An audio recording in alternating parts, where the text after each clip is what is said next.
Olha aí, pessoal, um excelente resultado do governo Javier Milei lá na Argentina. O país registrou no mês de janeiro um superávit fiscal mensal, ou seja, relativo a esse mês. E é a primeira vez que isso acontece em 12 anos, meu amigo. 12 anos sem a Argentina apresentar esse resultado. Javier Milei, no seu primeiro mês inteiro como presidente da República, porque ele assumiu lá em dezembro, no dia 10 de dezembro, então não foi o mês inteiro, mas no seu primeiro mês completo como presidente da República, ele apresentou esse excelente resultado que demonstra que o país tem tudo para caminhar da forma correta para um ajuste fiscal, um ajuste econômico, com vistas, obviamente, na dolarização da economia, que ele absolutamente vai fazer, já deixou claro isso, e afirmou que está apenas arrumando a casa para que isso aconteça, né? Vamos dar uma olhada nesses números, porque eles são melhores do que essa manchete faz crer, porque nós estamos acostumados com a realidade brasileira, meu amigo. Eu vou explicar para vocês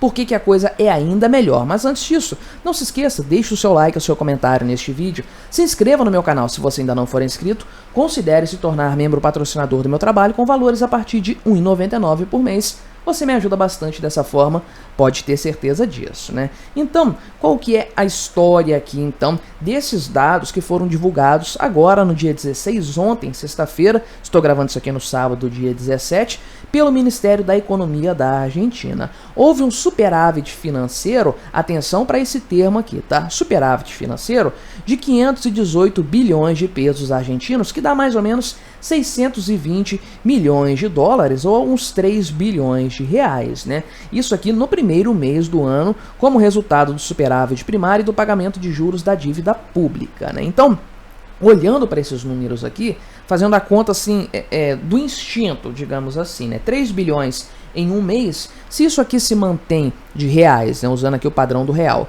se isso aqui se mantém no ano todo, 3 vezes 12, 36 bilhões de reais de superávit lá no final do ano, um resultado muito melhor do que o Lula apresentou aqui no ano passado, né? Mas não tão bom quanto aquele resultado apresentado pelo Bolsonaro em 2022, quando houve um superávit também, certo?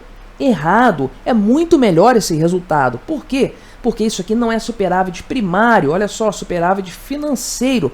Aqui no Brasil a gente está acostumado a lidar com superávit primário, e eu sempre falo disso, né? Cuidado com esse número, cuidado com esses dados aí, porque eles não representam a totalidade do problema, né? Ah, temos um superávit primário de 100 bilhões de reais. Não dá nem para o cheiro, não paga nem o serviço da dívida, né? A gente precisaria, para controlar a dívida hoje, de uns 800 bilhões de reais de superávit primário para conseguir manter a dívida estável. Então, esse resultado aqui já é desconsiderando o pagamento dos juros da dívida. Olha que coisa impressionante, porque se considerarmos o superávit primário, igual nós usamos geralmente aqui no Brasil para falar, né?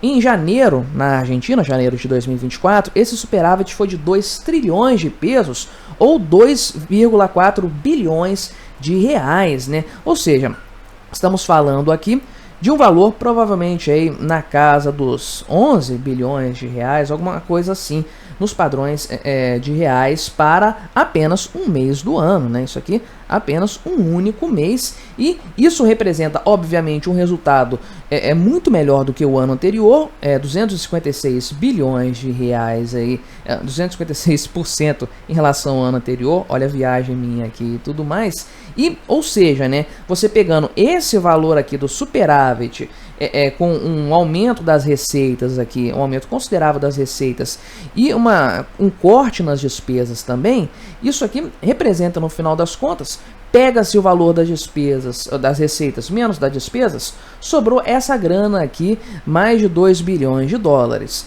E aí o governo pagou os juros da dívida, olha só, sobrou ainda 620 milhões de dólares, apenas um mês. Isso aqui representa, obviamente, um controle fiscal e a capacidade do país se dolarizar aí no decorrer desse ano, né? Então, esse aqui é o primeiro resultado positivo da Argentina desde agosto de 2012, né? Não sei se esse resultado de agosto de 2012 é um superávit financeiro. Tenho minhas dúvidas a respeito disso, ou se é um superávit primário apenas, né? Mas é o primeiro superávit primário registrado no mês de janeiro desde 2011. Então eu creio que eles estão falando aqui de superávit primário. Se for isso, Provavelmente nem se sabe quando houve um superávit financeiro na Argentina, quando que esse milagre aconteceu em algum momento no passado. A gente não consegue nem dizer isso em relação ao Brasil, que não está numa catástrofe tão grande quanto a da Argentina, né? Mas, de fato, é um resultado impressionante, com certeza, e eles estão relacionados diretamente a todas as medidas econômicas feitas pelo Javier Milei. Ele praticamente mudou, pelo menos a questão fiscal, é claro, né, da água para o vinho à Argentina. Essa é a verdade. Tem muita coisa para se fazer, muita coisa que demanda tempo, mas aquilo que depende do governo, depende do Estado argentino, está sendo feito a toque de caixa. Essa é a verdade. Compare o resultado de novembro, não tenho aqui, mas compare com esse resultado de janeiro, não tem comparação realmente, né? Então, de fato aqui, o Javier Milei tem feito cortes nos gastos públicos, né, desde que ele assumiu o cargo lá em 10 de dezembro, fazendo aí o tal do plano de choque fiscal que ele queria impor ao país, impôs de fato, e está aí o resultado com certeza, né? Já aqui os gastos de capital caíram 50% em termos líquidos, né? Em termos líquidos porque se você consultar aí a questão da inflação, a queda em termos reais é ainda maior, porque a inflação aí 254% ao ano em janeiro. Se você desconsiderar isso, é porque é difícil fazer contas desse tipo com uma inflação tão alta. Deixa a economia ficar dolarizada para você ver como isso aqui vai ser um resultado muito mais fácil de ver, como isso está melhorando bastante a olhos vistos, sem dúvidas, né? Então, de fato aqui as receitas já aumentaram bastante aí em comparação com janeiro do ano anterior, um aumento aqui de 256%, né? A arrecadação tributária na mesma faixa aí também, e isso aqui, né, se explica tanto pela atividade do comércio exterior quanto a atividade econômica interna, ou seja, a economia realmente está melhorando, está ficando aí mais forte, mais robusta, com um controle fiscal que salta aos olhos. Essa é a verdade. Então, isso aqui, mais do que qualquer outra coisa, serve para mostrar o cartão de visitas, digamos assim, do Javier Milei na presidência da República da Argentina. Ele acabou de chegar e já está apresentando esse tipo de resultado. É por isso que eu falo, se tem alguma coisa que a gente aprendeu com o governo do Bolsonaro e que nós estamos também aprendendo agora com o governo do Milei, do Bukele, enfim, o que a gente aprendeu nesses casos é que um presidente de direita eleito com boas ideias corretas e que podem representar algum problema para o sistema, para o establishment, ele tem que chegar chegando, tem que chegar com os dois pés na porta mesmo, fazendo o que tem que ser feito, porque o sistema é resiliente, ele não vai aceitar isso com facilidade. Então tem que chegar fazendo tudo de uma vez, as medidas necessárias, sem essa coisa de, não, vamos dialogar, vamos fazer aí um governo de conciliação com a oposição. A oposição, a esquerda, não quer se conciliar com a direita. Quando eles estão no poder, eles escorraçam a direita e fazem tudo o que eles querem fazer quando estão no poder. Por que a direita assumindo vai ter que abaixar a cabeça para esse tipo de coisa, esse tipo de imposição, que vai apenas piorar a situação do país? Nós sabemos o caminho certo a se percorrer para resolver os problemas econômicos, por exemplo, né? Javier Milei sabe disso muito bem, que é justamente a redução do tamanho do Estado. Então ele tem que chegar fazendo isso, depende apenas dele, depende apenas do governo reduzir o Estado, não depende da população, não depende de empresas, nem nada disso. É uma decisão do próprio Estado e o Milei está fazendo isso. E aí esse é o cartão de visita dele, então, demonstrando como é que se faz a coisa, como é que a coisa acontece. O pessoal tá batendo cabeça aqui no Brasil, né? O Fernando Haddad, o Lula, a base aliada, os economistas, como chegar num resultado aí no superávit fiscal, aliás, no 0 a 0, que é o que o governo deseja para esse ano, que está longe de acontecer. E aí eles ficam, não, porque vamos taxar a Shein, AliExpress, vamos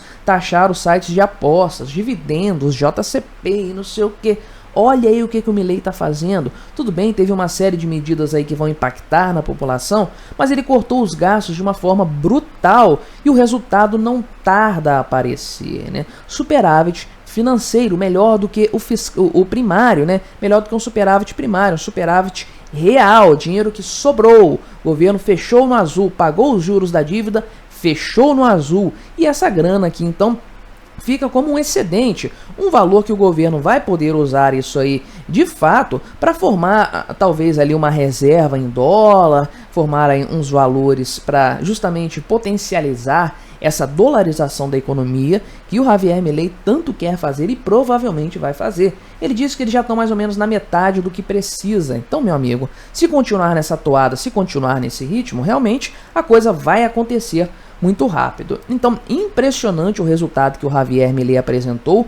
O cara não tá nem aí se o Congresso está contra, tá atrapalhando as medidas, os decretos dele e tudo mais. Ele tá fazendo o que tem que ser feito e está fazendo da forma correta, tendo excelentes resultados. Isso aqui vai ser um terror para o Lula, pode ter certeza. A Argentina tá aqui do lado, comparar os dois governos vai ser uma coisa simples. E a Argentina tá com a economia muito pior que a brasileira, pelo menos quando o Javier Milei assumiu o governo lá. Ainda assim ele está conseguindo fazer a coisa acontecer, ter um resultado fiscal positivo. Por que que o Lula não consegue? Por pura imperícia, por pura incompetência dele e do Fernando Haddad, e isso vai ficar cada vez mais claro para todos nós, né? Mas aí, o que você achou dessa história? Colabore com o nosso debate, deixe o seu comentário, se inscreva no meu canal se você ainda não for inscrito e até a próxima.